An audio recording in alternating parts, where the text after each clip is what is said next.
नमस्कार, प्रभास साक्षी news network पर आप सभी का स्वागत है। केंद्रीय बजट सामने आ चुका है। आयकर दाताओं को बड़ी राहत भी मिली है। जो इंडस्ट्री के जो विशेषज्ञ हैं वो इस बजट को कैसे देखते हैं, इस क्रम में हम तमाम लोगों से परिचर्चा कर रहे हैं। श्री अमित मित्तल जी हमारे साथ हैं, जो कि एविएशन संबंधी एक कंपनी भी चलाते हैं। सर, आपका कैसा जो कारोबार है, ज़रा पहले उसके बारे में बताएं। Sir, I am Amit Mittal, CEO of Modier aviation aircraft leasing company है, registered in GIFT City, having office in Delhi.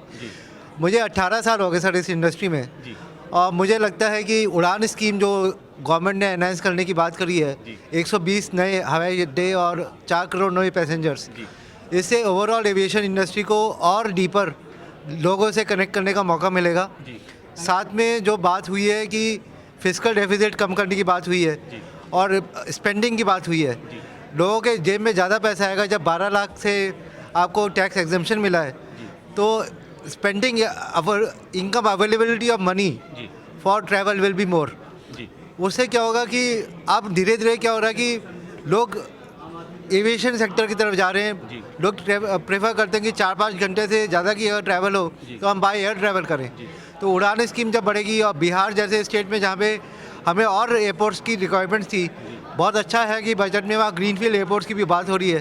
तो I feel overall from my sector as well as overall the budget is good enough. जी। और सर, एविएशन सेक्टर तो चलिए आगे बढ़ रहा है, लेकिन कई बार हम देखते हैं अगर आम आदमी के हिसाब से देखें तो जो एयर फेयर्स हैं वो भी आसमान पर पहुंच जाते हैं। उस पर कोई कंट्रोल नहीं है क्या सर? सर, एयर फेयर्स का एक इसमें जैसे जैसे अभी 800 एयरक्राफ्ट हैं हमारे कंट्री में और करीब 300 हेलीकॉप्टर्स हैं। जैसे जैसे अभी 1000 नए एयरक्राफ्ट आने हैं और अब हेलीकॉप्टर्स भी बढ़ेंगे, रीजनल कनेक्टिविटी बढ़ेगी। जैसे जैसे more aircraft are there, airlines are more successful, definitely availability of airports and more aircraft, उससे क्या होगा कि फेयर्स में भी बढ़ोतरी कम ही होगी। ये डिमांड और सप्लाई का गेम है, इसमें गवर्नमेंट का कोई कंट्रोल नहीं है। It is more of demand and supply.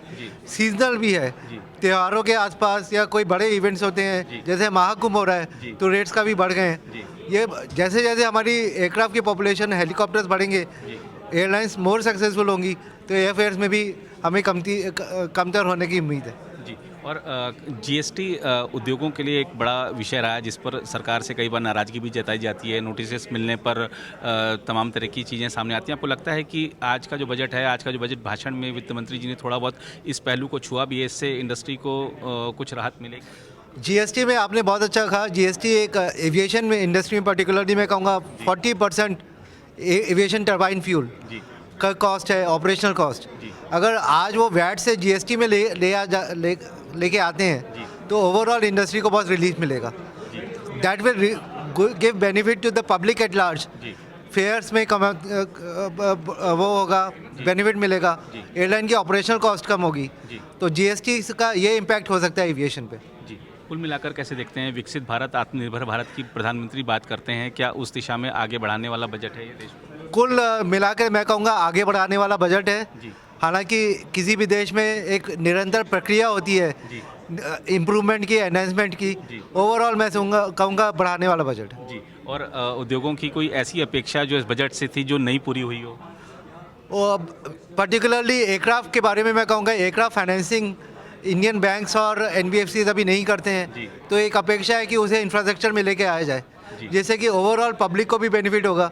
जब एयरलाइन इंडस्ट्री, एविएशन इंडस्ट्री को होगा, हमें एविएशन इंडस्ट्री को एक निश और लग्जरी इंडस्ट्री की तरह नहीं देखना है।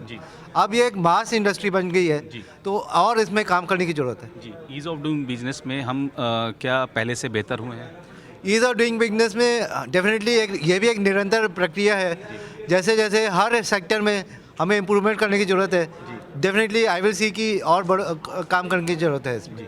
कुल मिलाकर अगर देखें तो बजट को क्या औसत देखते हैं, बहुत बढ़िया या ठीक ठाक ही है? कुल मिलाकर मैं कहूँगा 10 में से 8 नंबर कह सकता हूँ। तो 2 काटे वाले बता दीजिए, कारण बता दीजिए। सर, एक्सपेक्टेशन तो पब्लिक की, इंडस्ट्री की काफ़ी इम्प्रूवमेंट की रहती है और वो रहनी भी चाहिए, जिससे कि देश आगे बढ़ता रहे। तो इस वजह से 2 नंबर मैं कहूँगा थोड़े कम दिए। अगर आप भी लेना चाहते हैं देश दुनिया की तमाम जानकारी, तो आज ही सब्सक्राइब करें हमारे चैनल को। साथ ही नीचे दिए बेल आइकन को जरूर दबाएं ताकि हर अपडेट आप तक पहुंच सके।